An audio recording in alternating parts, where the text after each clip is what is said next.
வணக்கம் மக்களே. நல்லா ஏறிட்டு இருந்த நிஃப்டி ஏன் திடீர்னு இறங்குச்சு? நேத்தே இதுக்கான டீட்டெயில் சொல்லியிருந்தோம். எவ்வளோ பேர் அத கரெக்ட்டா ஃபாலோ பண்றீங்கன்றதுக்காக எடுத்தோனே கேள்வியா வச்சிருக்கேன். நம்ம என்ன சொல்லியிருந்தோம்? நான் இன்னைக்கு காலையில ஒருவேள க்ரூட் ஆயில் 85 இன்னைக்கு காலையில தொட்டா கேப் டவுன் அப்படின்னு சொன்னோம். சார் என்ன பண்ணாரு? நேத்தே இதாயி ஸ்டாக்னன்ட் ஆயிட்டு 81 சில்ற வரைக்கும் போயிட்டு திருப்பி கீழ வந்துட்டாரு. நேத்து.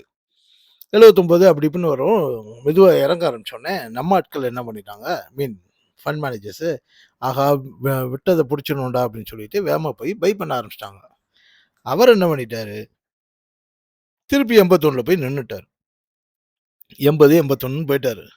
என்னடா இது மறுபடியும் மேல போதே அப்படின்னு பார்க்குறப்போ, மேல டார்கெட்ட முடிக்காம இனி வராது. அப்ப 85 வரைக்கும் போகும். இப்பொழுதைக்கு நாம வாங்குறது வேஸ்ட்டு. இல்ல வாங்குனவங்கள்ட்ட கையில குடுத்துட்டு வெளிய வா அப்படின்னு ஒரு குரூப்பு பண்ண ஆரம்பிச்சுருச்சு. ஸோ, அதனால தான் மேல ஏறுனது. இப்படி மேல ஏறுனது கீழ வந்திருக்கு. சரி எங்க வரும் இப்போ? அப்படின்னு பார்த்தீங்கன்னா, 23,880ன்னு நேத்து சொல்லியிருந்தோம். ஆனா, இன்னைக்கு டார்கெட் மாறிடுச்சு. 23,800 அதாவது 23,880 வரைக்கும் வரணும்னு முடிவு பண்ணிட்டாருன்னா, 800க்கும் வந்துருவாரு நிஃப்டி.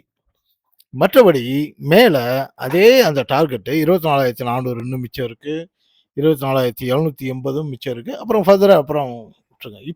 இப்பொழுதைக்கு இருக்க விஷயங்களுக்காக சொல்றேன். ஸோ மறுபடியும் நிஃப்டிய டிரைவ் பண்ண போறது யாரு அப்படின்னு பார்த்தா, க்ரூட் ஆயில் தான் இப்பொழுதைக்கு. அது மேல டார்கெட்ட தொட்டுருச்சுன்னு வச்சுக்கங்களேன். தொட்டுட்டா அதுக்கப்புறம் கீழ வந்துரும். அத தொட்டுட்டா அப்புறம் பையர்ஸ் இங்க ஆட்டோமேட்டிக்கா ஓடி வந்துருவாங்க. ஸோ இப்பொழுதைக்கு 23,800 அது வந்து கன்ஃபார்ம். அதுக்கப்புறம் அவர் என்ன பண்றாருன்னு பார்த்துட்டு நம்ம அடுத்த ஸ்டெப் போலாம். பேங்க் நிஃப்டி அவரும் வந்து 57,250 இப்ப 57,750 இருக்கு இல்லையா? 750லேருந்து 250க்கு வந்தே ஆகணும். ஸோ நாளைக்கு அதுக்கான வேலைய செய்வாருன்னு நினைக்கிறேன். அப்புறம் அங்கருந்து கொஞ்சம் அப்படின்னு இறங்கி வந்தாருன்னா 56,740 தான் அடுத்த சப்போர்ட். அந்த பக்கம் என்ன ஒரு ஒரு ஒரு 1% மறுபடியும் 1% இறங்க வேண்டியது இருக்கு.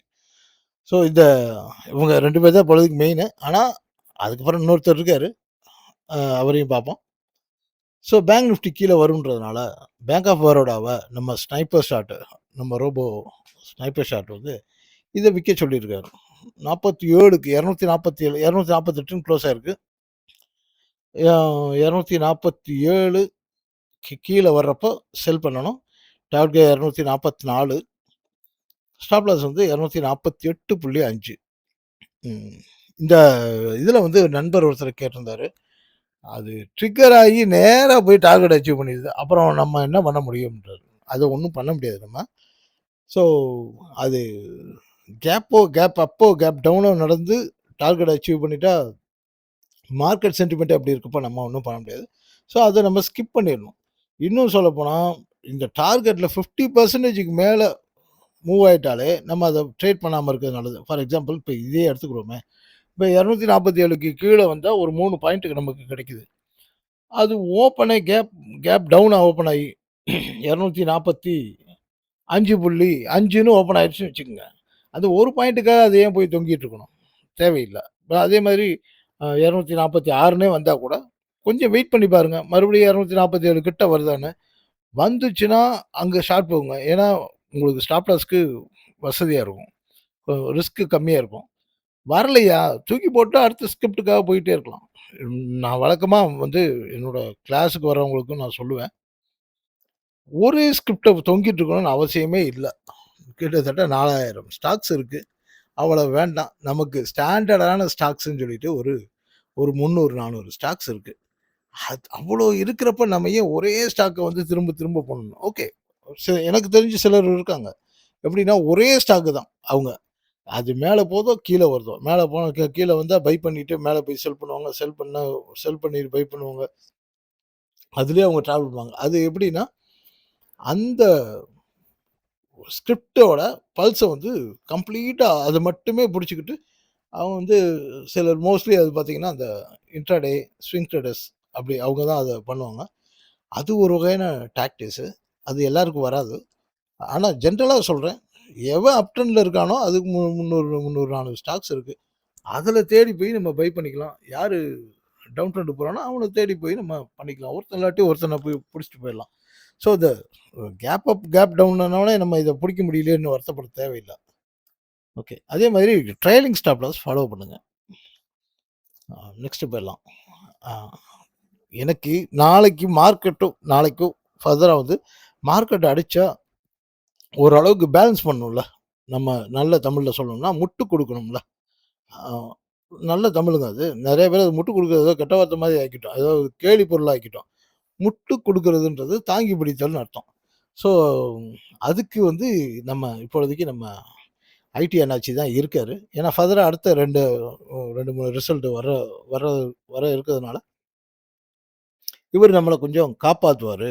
ஐ மீன் காளைகளை காப்பாத்துவாருன்னு நம்புவோம். ஆட்டோ அதேதான் க்ரூட் ஆயில்ல. அதனால இவரு வந்து இப்ப 26,645ல இருக்காரு. அவரு 480 வரைக்கும் வரணும். அதுவும் கிட்டத்தட்ட ஒரு 1% கீழ வர வேண்டிய டார்கெட் இருக்கு. ஆனாலும் இவரு ஃபர்தரா மேல போறதுக்கு மேல தான் போவாரு. ஆ ஆ ஒருவேள கேப் டவுனா இல்ல நல்ல சல்லுன்னு வந்துச்சுன்னா, சீக்கிரமா ரெக்கவர் ஆயிருவாரு. ஏன்னா செக்டாரே அதுல இன்வெஸ்ட் பண்றதுக்கு நெறைய பேர் காத்துட்டு இருக்காங்க. Metal okay. நேத்து ஏறுறதுக்கான சிக்னல் குடுத்தாரு. இன்னைக்கு இறங்குனதுக்கான சிக்னல் குடுத்துருக்காரு. மெட்டலுக்கு பதிலா மென்டல்னு வச்சிடலாம் அவருக்கு பேரு. இல்ல, இல்ல. சும்மா சொல்றேன். ஓகே. அது அ பிரைமரி ட்ரெண்ட் வந்து இப்பொழுதைக்கு டவுன் ட்ரெண்டா இருக்கு. ஆ ஆனாலும் ஒரு சின்ன சின்ன புல்லுக்கான சிக்னல் குடுத்திருந்தாரு. எஃப்எம்சிஜி ம். அவரோட வேலைய சரிவர ஆரம்பிச்சுட்டாரு. இப்போ அவரு வந்து 47,500க்கு கீழ வந்தாருன்னா, ஆ நல்ல ஒரு ஃபால் இருக்கும். அது நம்ம அ காத்திருப்போம். நெறைய கீழ வரட்டும். ஏன்னா எஃப்எம்சிஜி ஸ்டாக்ஸ வந்து வாங்கணும். மற்ற எல்லா ஸ்டாக்ஸ விட நம்ம வந்து எப்பயுமே கொஞ்சம் நிதானமான ரிட்டர்ன் இருக்கும். ஆனா சேஃபான கவுண்டர். நமக்கு தெரிஞ்சு வந்து அ மொத்தமா காலியா போன எஃப்எம்சிஜின்னு ரொம்ப குறைவு. ரொம்ப ரொம்ப குறைவு. மற்ற செக்டார கம்பேர் பண்றப்போ. அதனால இவர் வந்து இறங்குறத வந்து சந்தோஷமா நம்ம வரவேற்போம். அதுல long term investor, mid term இன்வெஸ்ட்மென்ட்க்கு காத்துட்டு இருக்கவங்கலாம் அதுல போய்க்கலாம். ஃபார்மா இவரு இன்னைக்கு தாங்க ஸ்டாக்னட் போட்டிருக்காரு. "எப்பா ரொம்ப டயர்டா இருக்கு. நான் ரொம்ப தூரம் வந்துட்டேன். திரும்பி வர முடியாதுன்னு சொல்றதுக்கு அவரு ஊரு இல்ல. அதனால இப்ப அவரு திரும்பி வர்றதுக்கு வாய்ப்பு இருக்கு. அதனால ஃபார்மா ஸ்டாக்ல இருக்கவங்க ஸ்டாப் லாஸ் போட்டு வச்சுக்கங்க. அ ரொம்ப அதுவும் குறிப்பா டிவிஸ் வந்து கொஞ்சம் நல்லாவே ஏறிட்டாரு. அதனால கொஞ்சம் டிவிஸ் லேப் மாதிரி நல்லா ஏறுனவங்கள இது பண்ணிக்கங்க. அத சப்போர்ட் பண்றதுக்கு கீழ இருந்து சப்போர்ட் பண்றவங்க ஆரோ ஃபார்மா, டாக்டர் ரெட்டிஸ் இவங்கலாம் அ ரெக்கவர் ஆகி கொஞ்சம் சப்போர்ட் பண்ணுவாங்க. எனர்ஜி அவரு கன்சால்டேஷன்ல இருக்காரு. கொஞ்சம் இன்னும் கொஞ்சம் கூட மேல போகலாம். அது க்ரூட் ஆயிலோட கண்ட்ரோல்ல தான் இருக்கு. கோல்டு இவரும் கன்சால்டேஷன்ல தான் இருக்காரு. மேல டார்கெட் இருக்கு. இவருக்கு புதுசா சொல்றதுக்கு ஒண்ணும் இல்ல. இதே தான் சில்வருக்கும். சொல்றதுக்கு ஒண்ணும் இல்லாதனால, நாம இத அப்படியே நிப்பாட்டிக்கிறோம். முக்கியமா இப்போ க்ரூட் ஆயில பாருங்க. இப்ப இந்த க்ரூட் ஆயில் வந்து 79.71ல இருக்கு. இவரு 84.5 போகாம நம்ம மார்க்கெட் திரும்பாது. அதாவது இது மேல மேல போயிடுச்சு அப்படின்னா, ஒரு தடவ அடிச்சுட்டு திருப்பி ரெக்கவர் பண்ணிருவாங்க. ஆனா, அது அப்படியே நின்னுட்டே இருந்தாரு அப்படின்னா, இங்கேயே கன்சால்டேஷன் வந்தா நம்ம மார்க்கெட்டும் ஐ மீன் நம்ம மார்க்கெட்னா என்ன? நம்ம அ நிக்கி, கோஸ்பி இவங்கெல்லாம் வந்து அ தடுமாறிட்டே இருக்க வேண்டியதுதான். ஸோ, சீக்கிரமா அவரு அங்க ரீச் பண்ணிட்டாருன்னா, மறுபடியும் அவரோட டவுன் ட்ரெண்ட வந்து ரெஸ்யூம் பண்ண ஆரம்பிச்சுருவாரு. அப்புறம் நம்ம மார்க்கெட் மேல போக ஆரம்பிச்சுரும். இருந்தாலும் அ கொஞ்ச நாளைக்கு எந்த ட்ரேட் பண்ணாலும் ரொம்ப கான்ஷியஸா ட்ரேட் பண்ணுங்க. ஒரு ஸ்டாப் லாஸ வந்து ஸ்டாப் லாஸோ, ட்ரைலிங் ஸ்டாப் லாஸோ போட்டுட்டே பண்ணுங்க. குளோபல் சிச்சுவேஷன் கொஞ்சம் கொஞ்சமா நெருக்கத்துக்கு வந்துட்டுருக்கு. அத பத்தி தனியா நம்ம பேசுவோம். ம். அப்புறம் இன்னொரு விஷயம் டீட்டெயில் சொல்லலாம். இந்த இது வருது இல்லையா? என்னது ரிசல்ட்லாம் வருது இல்லையா? அது எப்படி ஹேண்டில் பண்ணலாம் அப்படின்றத பத்தி ஒரு சின்னதா ஒரு வீடியோ ட்ரை பண்றேன். முடிஞ்சுச்சுன்னா ஏன்னா இந்த இந்த ரிசல்ட் வர்ற டைம்ல வந்து ஈஸியா சம்பாதிக்கலாம். பார்க்கலாம். முடிஞ்சா நான் அத தனியாவே ஒரு வீடியோவா போடுறேன். அதுவரை நன்றி, வணக்கம் மகளே! நல்ல செய்தியோட அடுத்து சந்திப்போம்.